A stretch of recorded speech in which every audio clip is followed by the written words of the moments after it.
everybody. This is the second video in the video series, Maintenance of Certification, Step by Step. Goes along with the workbook, Maintenance of Certification, Step by Step, written and organized by Crystal Culp.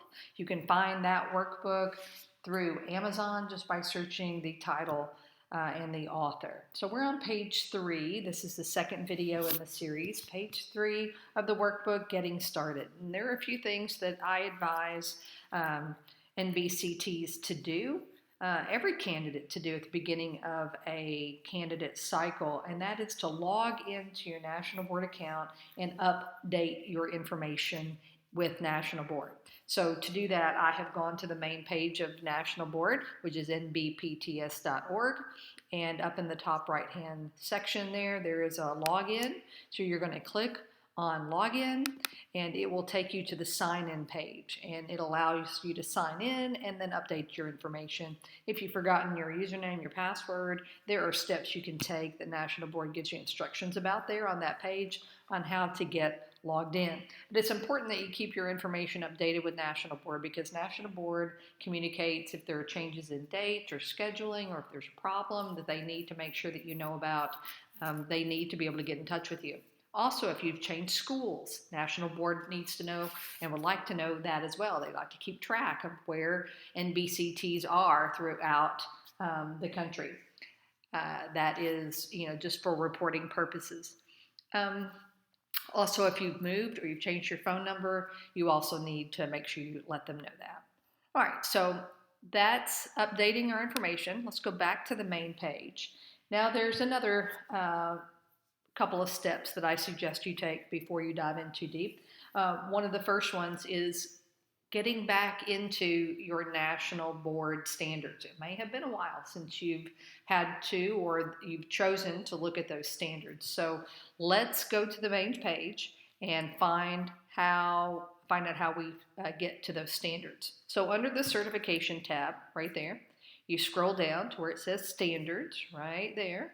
I'm going to click on standards, and then I'm going to scroll down, and you'll see there's the list of every certificate area and their standards. And I'm social studies history, and I'm going to click on that, and so there are my standards. And I'm going to take time, and I'm going to read back through those standards, especially if it's been a while since I looked at them. It's important that you make sure you're copying, downloading, and accessing, reading the most current National Board standards for your certificate area.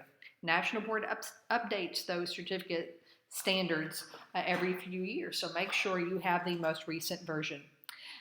It is important to read your standards because the language of the standards is going to be very important for you as you begin completing the components for National Board Maintenance of Certification. So as I read my standards, I am going to kind of annotate it as I go. When I see language that I really like, that I know that I want to refer to and use later, I'm gonna highlight it. As I see things that I recognize in my own practice, I'm going to annotate it. That way I can go back later and see connections between my practice and what I'm already doing in my classroom and the National Board standards. And it's also going to show me where I might have some lapses in meeting those National Board standards. So now we have accessed our standards. Let's go back and find how we're going to access the instructions for maintenance of certification.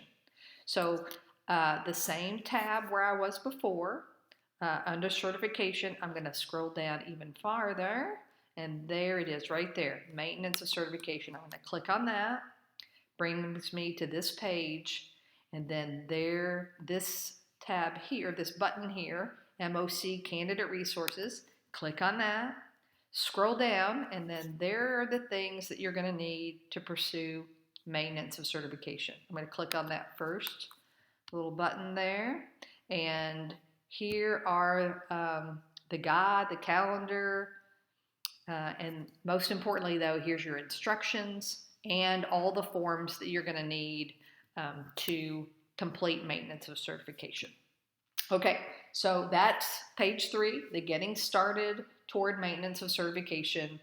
I hope you found this valuable, and I hope you stick with the series And there will be other videos that go along with other pages of the workbook, Maintenance of Certification, Step by Step by Crystal Culp. All right, thanks so much.